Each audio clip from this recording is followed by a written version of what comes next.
આજની પ્રેસ વાર્તામાં તમામ મીડિયા મિત્રોનું ખૂબ ખૂબ સ્વાગત કરીએ છીએ। આજે મારે વાત કરવી છે કે કુપોષણને ડામવા માટે પોષણના નામે સરકાર દ્વારા દિવસે ને દિવસે ખર્ચ વધારી દેવાયો છે, પરંતુ બાળકોનું વજન વધી નથી રહ્યું। સરકાર એવું કહે છે કે કુપોષણ માટે અમે એઆઈ સિસ્ટમ લાગુ કરીશું, પરંતુ બાળકોના જે ભૂખ્યા પેટ છે એને મેજર કરવા માટે કોઈ એઆઈ સિસ્ટમ સરકારે લાગુ કરવી જોઈએ। કુપોષણની લડાઈમાં સરકાર જાહેરાતોમાં તો જીતી રહી છે, પરંતુ સરકાર જમીનમાં ક્યાંક ને ક્યાંક હારી રહી છે એવું અમારું સ્પષ્ટપણે માનવું છે।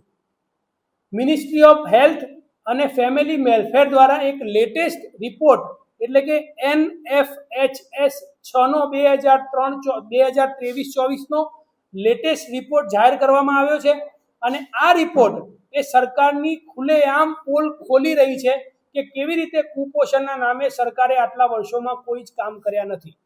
આ રિપોર્ટના માટે વધારે માહિતી હું આપ સૌની સમક્ષ રાખું તો આ રિપોર્ટ જે છે NFHS 6/2023-24 જે રિપોર્ટ બહાર પાડવામાં આવ્યો છે, અને આ રિપોર્ટ પ્રમાણે ઉંમર પ્રમાણે હાઈટ ઓછી હોય એવા 5 વર્ષથી ઓછા બાળકો કે જે ગામડાઓની અંદર જેની સંખ્યા 28.2% છે, અને શહેરોમાં એની સંખ્યા 28.2% છે, અને ગામડાઓમાં એવા બાળકોની સંખ્યા 39.5% છે।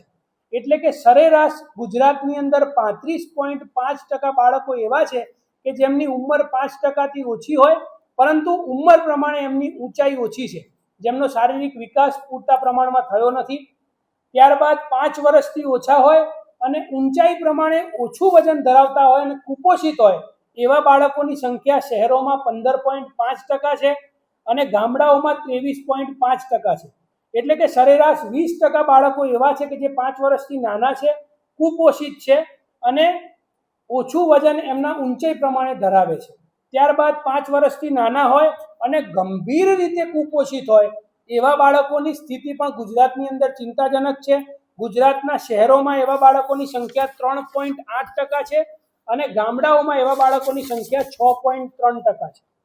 ત્યારબાદ 5 વર્ષથી નાના હોય, ઓછું વજન ધરાવતા હોય એવા બાળકોની ગંભીર સ્થિતિ સૌથી વધારે છે। ગુજરાતમાં શહેરોમાં આવા બાળકોની સંખ્યા 27.2% છે અને ગામડામાં 40.5% બાળકો આવા છે કે જે કુપોષણથી પીડાય છે, એટલે કે સરેરાશ 35.5% બાળકો આવા છે। મારે આ રિપોર્ટ પ્રમાણે જે સ્પષ્ટપણે દેખાય છે અને સરકારને કહેવું છે કે આ ડબલ એન્જિનની સરકારમાં સ્પીડમાં પોષણ તો ઓછું થઈ નથી રહ્યું, પરંતુ મળતિયાઓ અને વચેટિયાઓનું પોષણ દિવસે ને દિવસે વધી રહ્યું હોય એવું સ્પષ્ટપણે અમારે માનવું છે। મારે થોડી આંકડાકીય વાતો પણ મૂકવી છે કે બાળકો હોય, કિશોરીઓ હોય, સગર્ભા મહિલાઓ હોય, તમામ પાછળ ગુજરાત સરકાર કરોડો રૂપિયાનું બજેટ ખર્ચે છે। આજે સરકાર દ્વારા વિધાનસભામાં આપેલા આંકડા પ્રમાણે છેલ્લા 2 વર્ષમાં કુપોષિત બાળકોના આહાર પાછળ 1000 કરોડથી પણ વધારેનો ખર્ચો કરવામાં આવ્યો છે। આજે સરકાર દ્વારા વિધાનસભાની અંદર જે આંકડા આપવામાં આવ્યા એ પ્રમાણે ગુજરાતની અંદર 0 થી 6 વર્ષના ટોટલ 5.70 લાખ બાળકો એવા છે કે જે કુપોષણનો ભોગ બનેલા છે ગુજરાતમાં।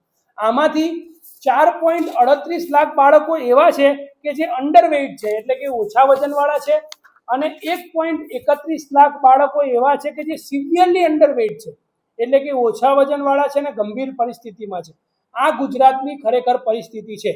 સરકાર દ્વારા વિધાનસભાની અંદર એવું કહેવામાં આવ્યું કે અમે 24 કરોડના ખર્ચે એઆઈ મોનિટરિંગ સિસ્ટમ બનાવવા માંગીએ છીએ, પરંતુ આ એઆઈ મોનિટરિંગ સિસ્ટમ બનાવ્યા છતાં પણ NFHS 6નો રિપોર્ટ એ બતાવે છે કે ગુજરાત સરકારે કેવી રીતે કુપોષણ માટે કામ કર્યું છે।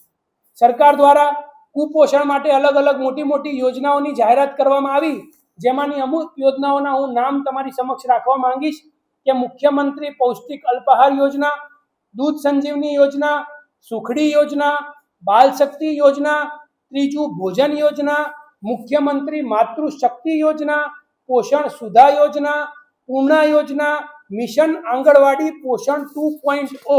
આ તમામ યોજનાઓ કુપોષણને ડામવા માટે, કુપોષણને ઓછું કરવા માટે સરકાર દ્વારા ગુજરાતની અંદર ચલાવવામાં આવે છે, પરંતુ સમગ્ર ગુજરાતની જનતાની વતી આજે આમ આદમી પાર્ટી ભારતીય જનતા પાર્ટીને પૂછવા માંગે છે કે જો આટલા બધા રૂપિયા આયોજનબદ્ધ રીતે કુપોષણ માટે ખર્ચવામાં આવતા હોય તો પણ ગુજરાતના ત્રીજા ભાગના બાળકો જો કુપોષણથી પીડાતા હોય તો આને સત્તાધારી પક્ષની અમે નિષ્ફળતા માનીએ છીએ. આટલો બધો ખર્ચો કર્યા પછી પણ ગુજરાતની અંદર 35% બાળકો કુપોષણનો ભોગ બનેલા છે, જે સરકારની સૌથી મોટી નિષ્ફળતા છે. જો આ વિશેષ આહાર, જો આ કરોડો રૂપિયાનો ખર્ચ જે કરવામાં આવ્યો ખરેખર બાળકોના પેટમાં ગયા હોત તો આજે આંકડા ક્યાંક ને ક્યાંક ઓછા થતા દેખાતા હોત. પરંતુ સૌથી મોટો પ્રશ્ન એ ઊભો થાય છે કે કુપોષણ મુક્ત ગુજરાતની જગ્યાએ શું સરકાર ભ્રષ્ટાચાર યુક્ત સરકાર બની ગઈ છે? એ સૌથી મોટો પ્રશ્ન છે.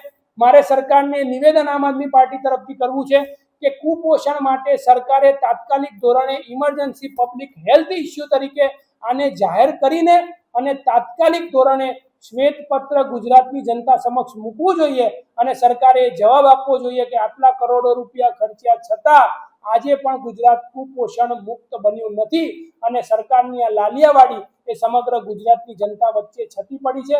સરકારે આનો તાત્કાલિક ધોરણે મીડિયા સમક્ષ આવીને અને ગુજરાતની જનતા સમક્ષ આવીને જવાબ આપવો જોઈએ. આભાર. કરણભાઈ, ખાસ કરીને ગુજરાતમાં કયો એવો જિલ્લો સૌથી વધારે કુપોષિત છે? ગુજરાતમાં સરકારે જે વિધાનસભામાં આંકડા આપ્યા એ પ્રમાણે આદિવાસી વિસ્તારોની અંદર અને નંબર 1 માં અમદાવાદ જિલ્લો જે હતો એ કુપોષણને લઈને સૌથી વધારે આગળ હોય એવું જાણવા મળ્યું છે. એના આંકડા એક્ઝેક્ટ મારી પાસે નથી, પરંતુ આદિવાસી વિસ્તારમાં સૌથી વધારે કુપોષણ છે.